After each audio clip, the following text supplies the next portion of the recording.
Hi, you're watching Dante's Boxing Nation. Woo!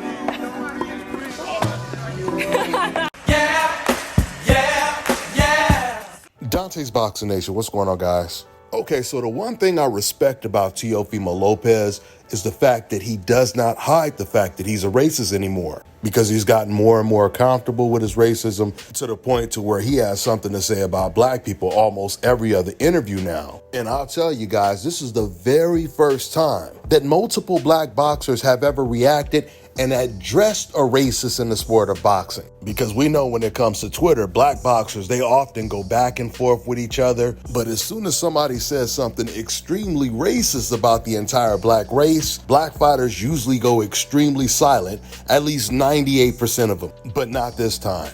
And Keshawn Davis, who's fighting this weekend, has been one of the many that has been very vocal on this situation. But not just vocal, also physical, which I'm going to explain later on in this video. And not only are the black boxers talking about this and addressing it, but black interviewers are addressing it as well. Because Cigar Talk did an interview with Keshawn Davis and he brought up this topic, and this is what Keshawn had to say. I ain't gonna lie, What's up, cuz? bro.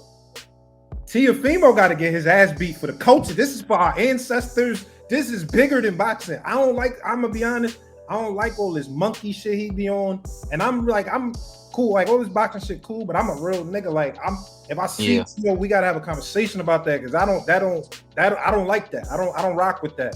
When you seeing that, you know what I'm saying? Like, you as a fighter, like if I put hands on a nigga, that's a whole different.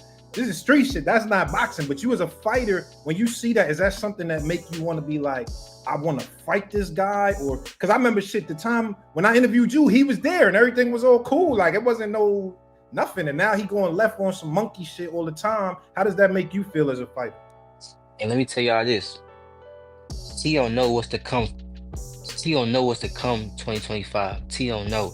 His best bet is to get out this top rank contract. He don't know what's to come 2025. Now, Keshawn, he is about to address the racist stuff that Teofimo Lopez has been saying. But before he does, I want to respond to what Keshawn just said right now when he talked about the fact that Teofimo Lopez is going to basically be trapped by Top Rank.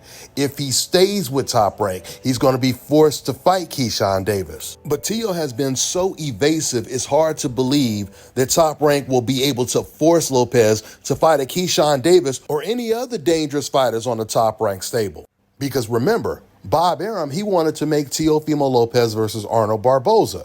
And Lopez, he turned that fight down. And more recently, Bob Arum was trying to make Teofimo Lopez versus the welterweight champion Brian Norman Jr. Lopez turned that fight down. In fact, Lopez was supposed to be fighting this month. But because he turned down that fight, he ended up losing that date. Outside of Teofimo Lopez fighting against Josh Taylor, who had just came off of his worst performance against Jack Catterall, Teofimo has been able to fight the weakest opposition. I'm talking about the type of opposition that prospects would usually be fighting.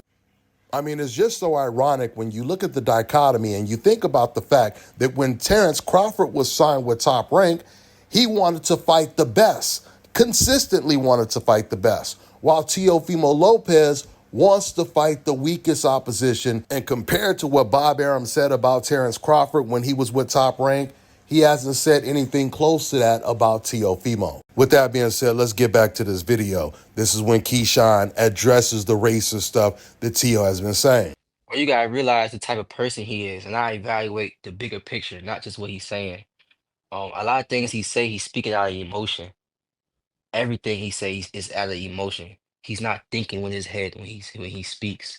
He's really making himself look stupid every single time that he speaks, and the fans see it.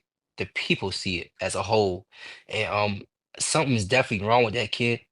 And he blames everybody else for his why he say this and why he say that, and then he want to bring it back to God, and then he want to bring it back. Oh, it don't got nothing to do with the black and white thing. But then he always calling somebody a monkey. Like, bro, like, what? First of all, what are you even talking about?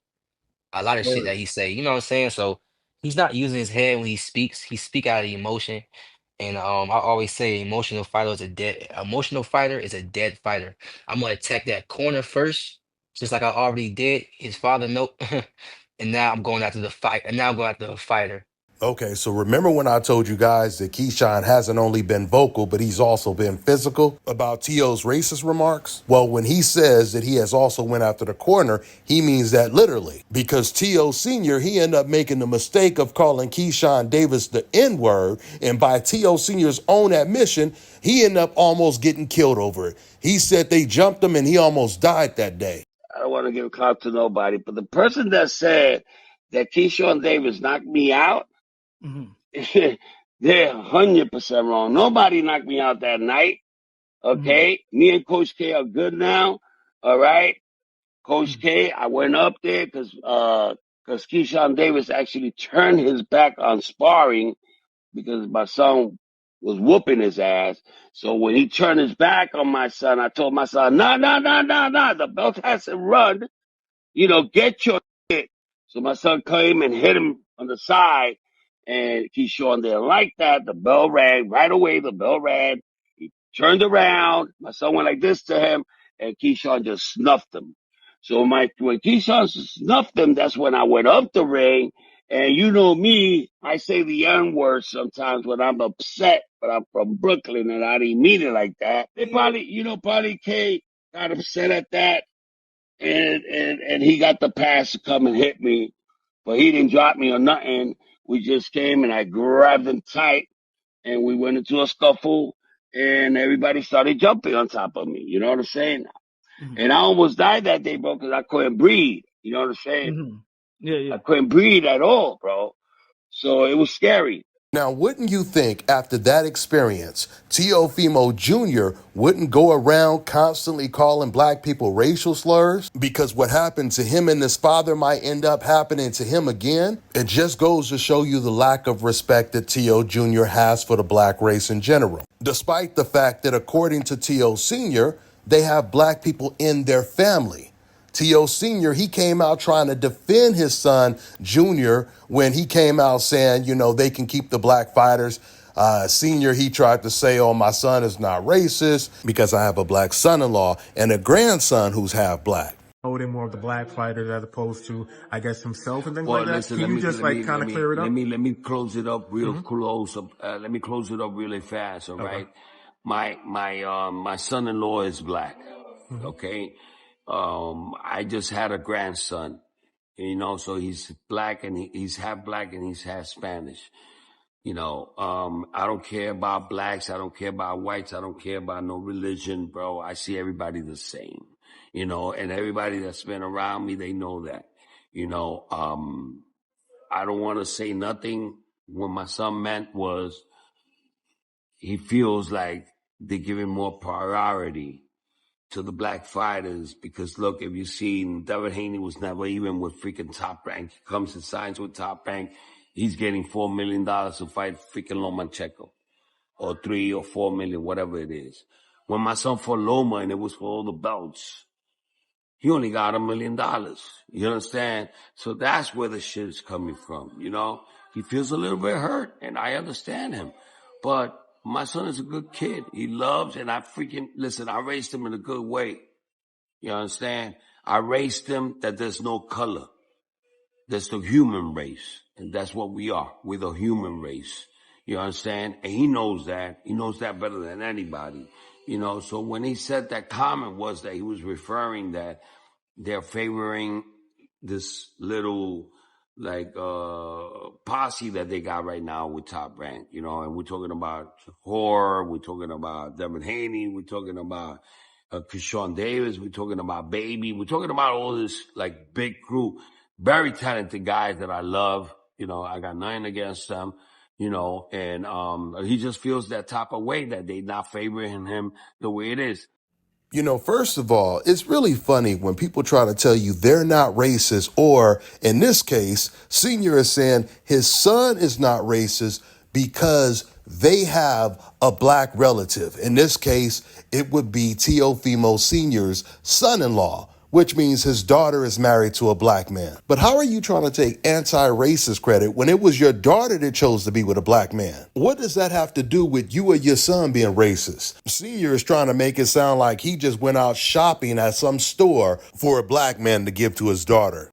Do you know how many racist families have black son-in-laws, black brother-in-laws? Shakur Stevenson, who fought Joette Gonzalez, he used to date Joette's sister, and Joette's entire family was racist, including Joette. Now, second of all, that clip I just played for you guys with Senior talking, that was over a year ago when he was trying to explain why his son is not a racist.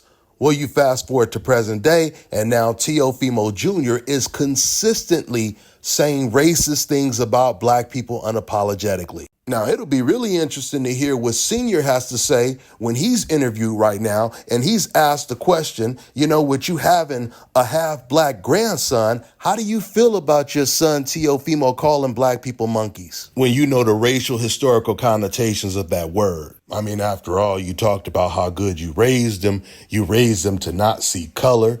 This is the question that needs to be presented to Senior. And something else T.O. Senior was revealing in that clip I played for you guys is T.O. Senior, his son, is basically just jealous of the black fighters. But while he's jealous of them, he didn't want to fight any of them.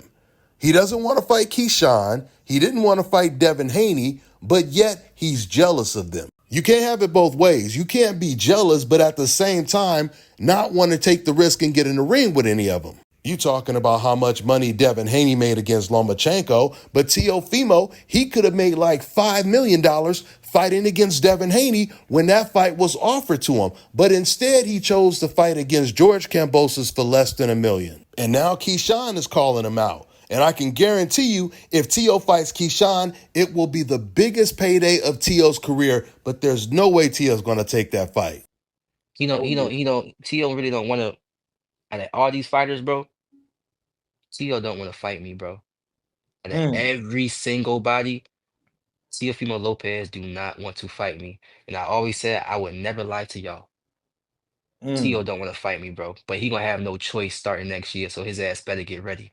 Let me tell you guys about Issa Israel Law Firm. It is a full-service legal practice based in Denver, Colorado, an emerging hub for combat sports and high-altitude training. If you're a fighter inside or outside of the ring and you need a law firm you can trust to fight for you, visit thefighterfirm.com or email help@iilawfirm.com. Legal representation is usually limited to plaintiffs or defendants in Colorado, but iFirm can help anyone in the world with trademarking their business name, logos, and U.S. immigration issues. This brother has been my attorney for a while and helped guide me through all kinds of business and civil issues, so make sure you guys go to thefighterfirm.com. All right, now check this out, guys. If you're looking to repair eczema scars, burns and bruises, dark spots and blemishes, the fever blisters, diabetic ulcers, this right here is the perfect product for you guys. It's called Elo Diki Face and Body Oil. Athletes and top-ranking boxers, they're also using it after training to reduce swelling, inflammation, and to ease the pain. So get yours today. Go to elodeki.com, like them on Facebook, and follow them on Instagram.